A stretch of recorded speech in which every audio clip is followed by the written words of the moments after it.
Hello everyone, hope you all are doing well. Welcome or welcome back to my channel.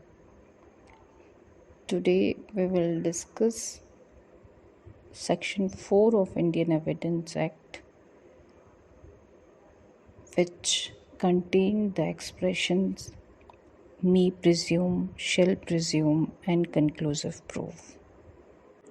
So let's start with today's topic, that is section 4 of Indian Evidence Act 1872. Basically, this section empowers the court to presume certain facts.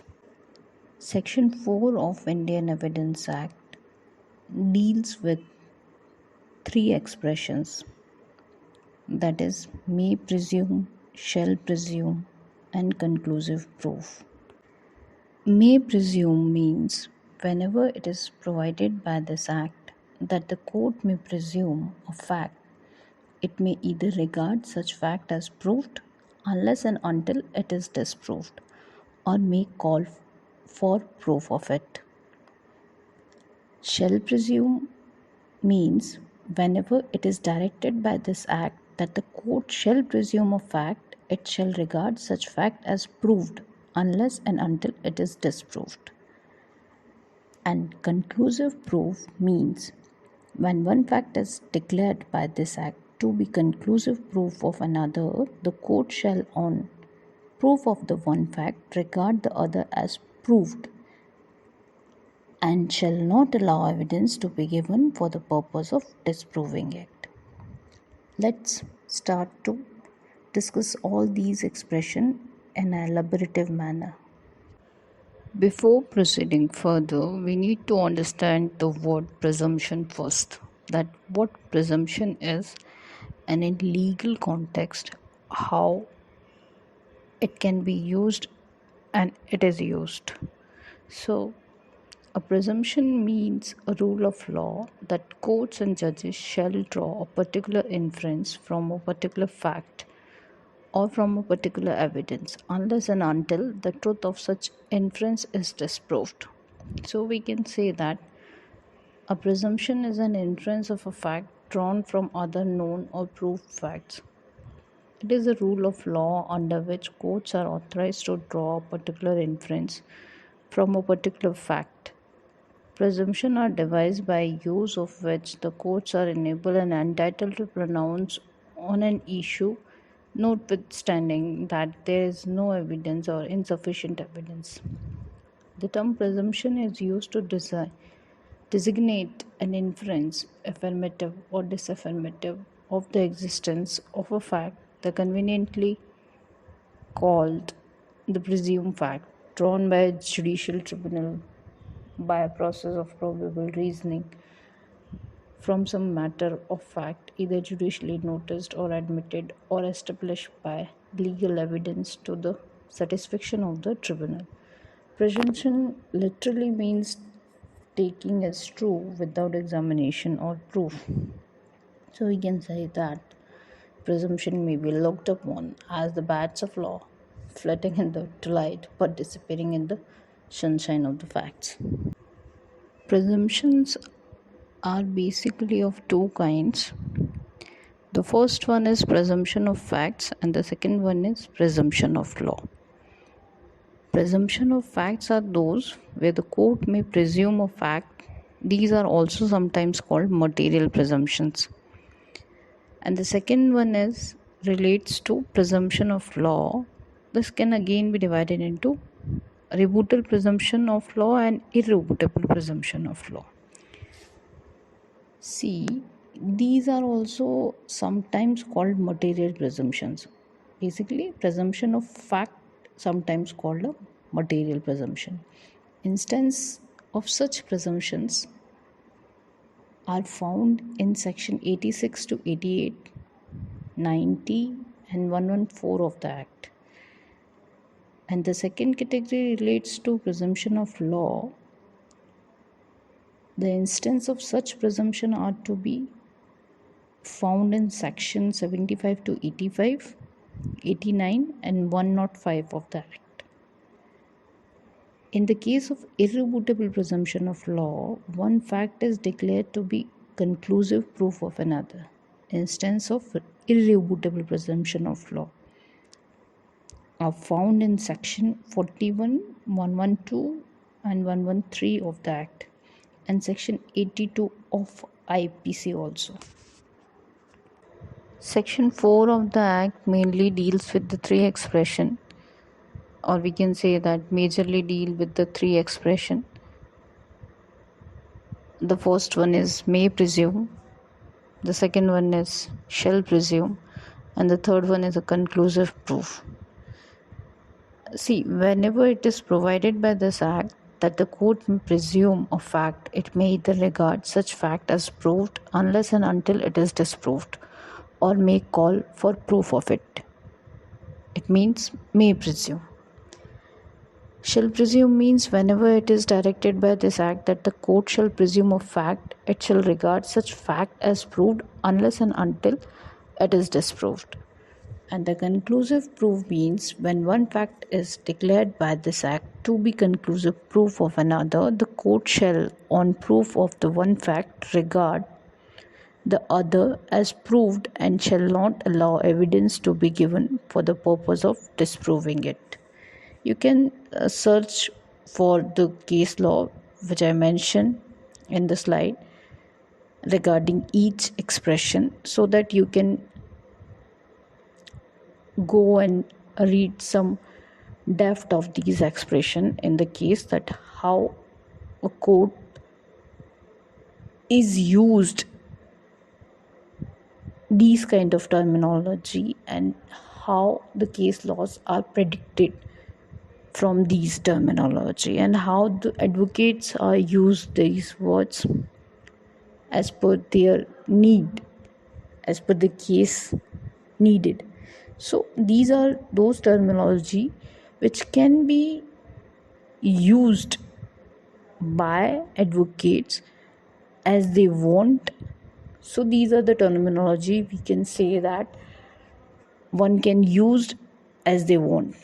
So this is the art of advocacy, we can say that. Here we take another kind of presumption, that is rebuttable presumption. So you need to understand first that what is rebuttable presumption. So a general power of attorney executed over 30 years earlier would enjoy a rebuttable presumption of validity.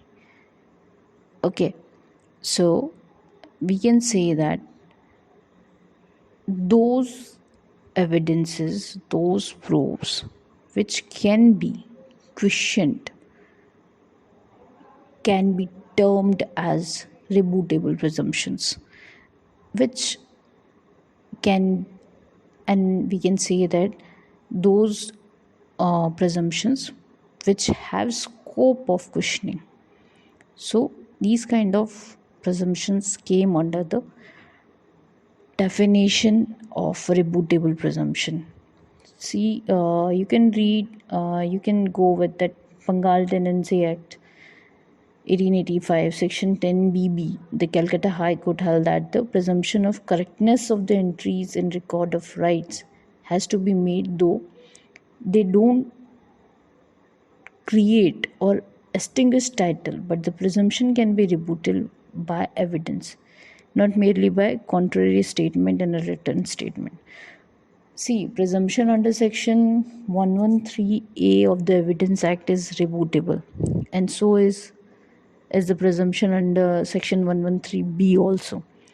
That of under section 139 of Negotiable Instrument Act and under section 51A of Land Acquisition Act as to the genuineness of the contents of the admitted certified copy of a sale deed, the use of phrases until the contrary is proved in section 118 of the Negotiable Instrument Act 1881, and use of the word unless the contrary is proved in section 139 of the NI Act, and the use of word the contrary, and and read with the definition of may presume, shall presume as given in section 4 of Evidence Act makes it once clear that presumption to be raised under both the provisions are reputable. So here we start with the expression conclusive proof first.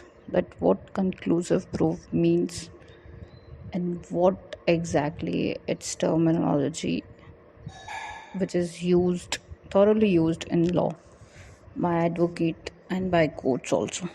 So section 3 of this act defines evidence.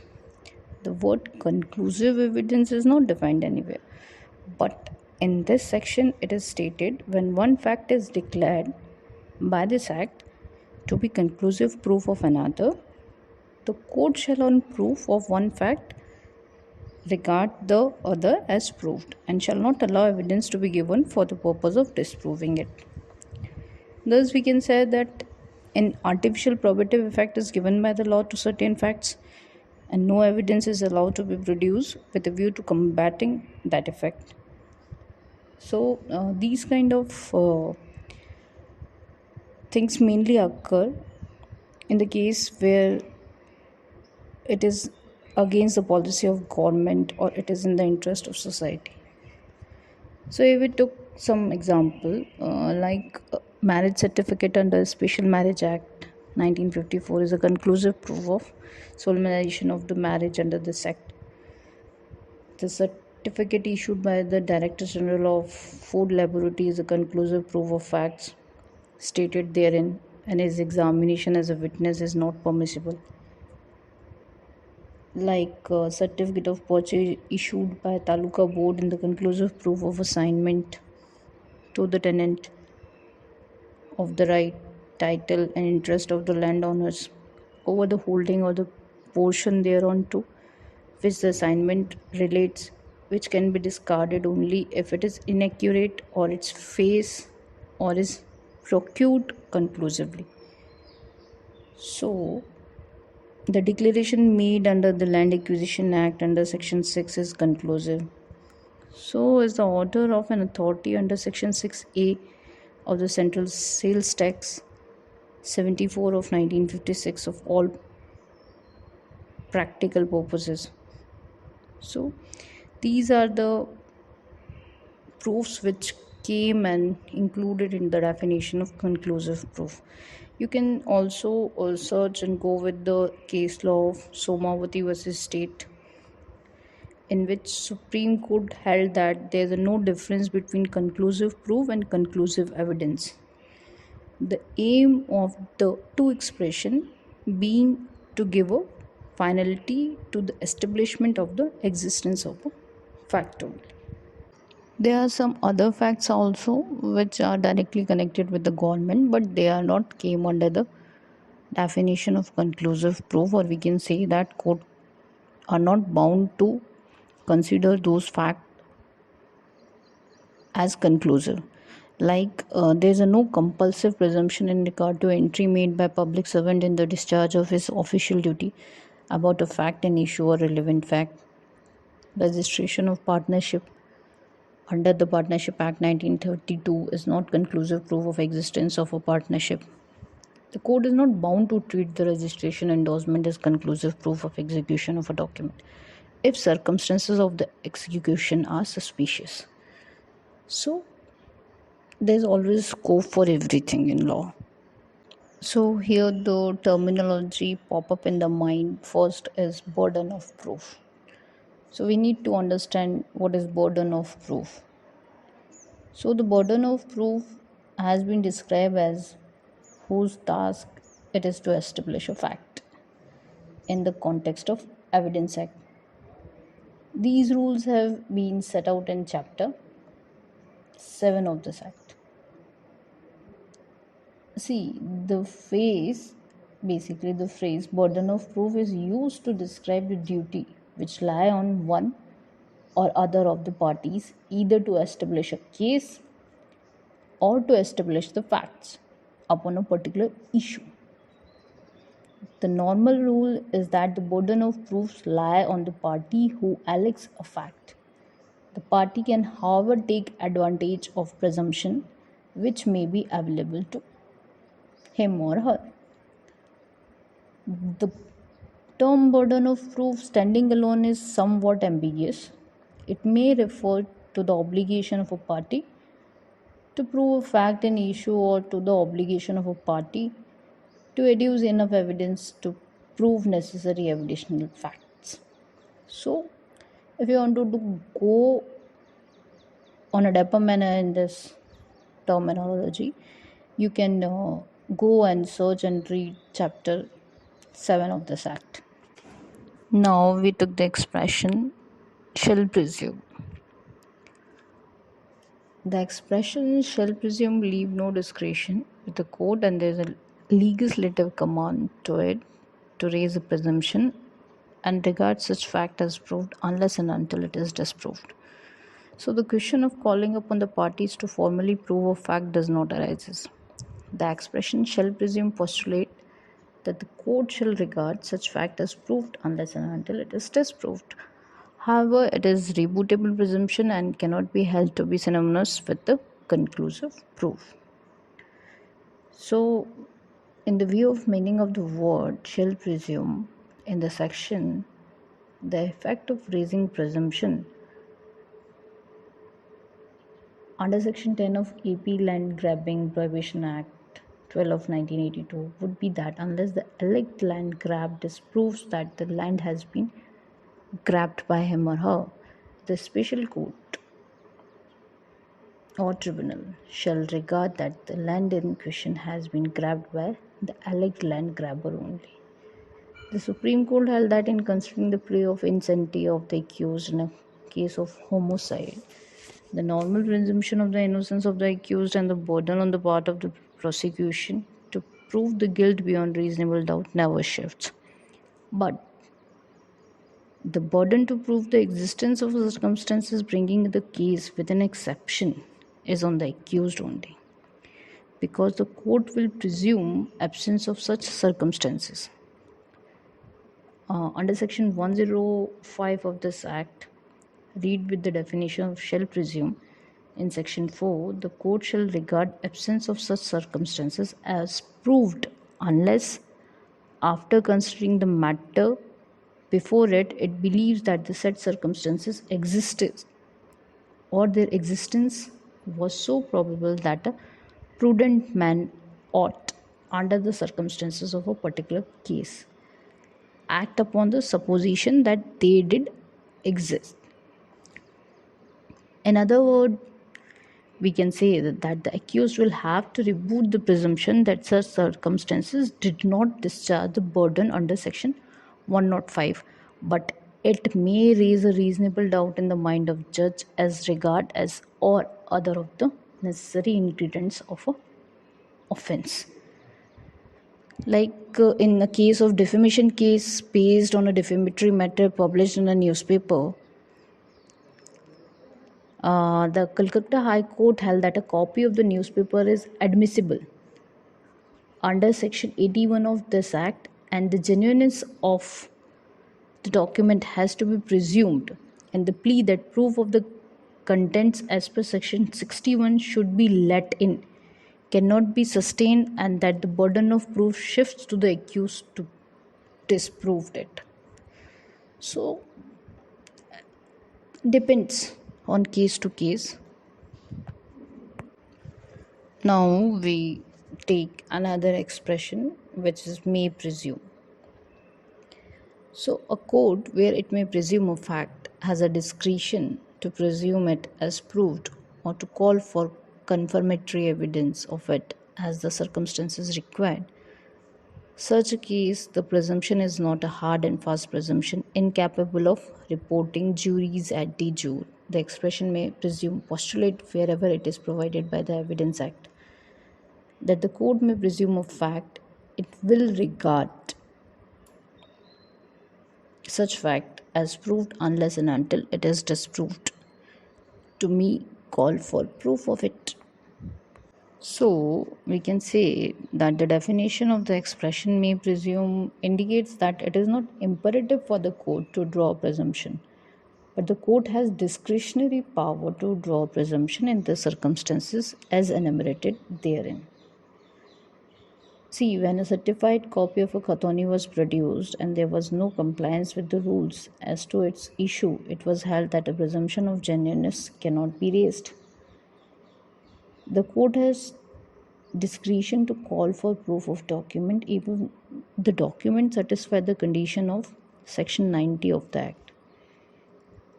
See, the report of a doctor without his being examined as a witness is not admissible as evidence, as no presumption can be drawn under section 4.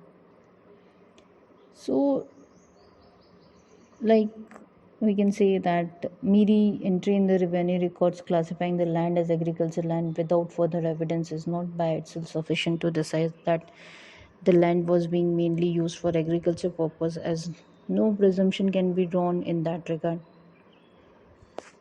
So we can say that all these three expressions, may presume, shall presume, and conclusive proof, are always used in case either by courts or either by advocates, but the use of it always differ from each other. One has to reach the conclusive truth by using this expression in a summarized manner, that how one fact is connected with another and how the burden of proofs lies. So we can say that truth alone has to be the foundation of justice. The entire judicial system has been created only to discern and find out the real truth. Judges at all the levels have to seriously engage themselves in the journey of discovering the truth only. This is their mandate, obligation, and bounded duty. Justice system will acquire credibility only when people will be convinced that justice is based on the foundation of the truth only. See, what people expect in that the court should discharge its obligation to find out where in fact the truth lies. Right from the inception, it has been accepted that discovery, vindication, and establishment of truth are the main purpose underlining the existence of courts of justice. We cannot forget to subscribe to the quote of the Justice J.R. Mida, whose motto was Truth in Action. During his farewell speech at Delhi High Court, he said, in a court of justice, both the parties know the truth. It is the judge who is on trial. Before concluding today's session, I would like to request you all that please read Evidence Act from the basic of it, from the root of it, because law of evidence lies at the very core of law. So take a very good care of yourself, and please do like my video and subscribe my channel. We will meet in the next session with a new video with new expression. Till then, take care.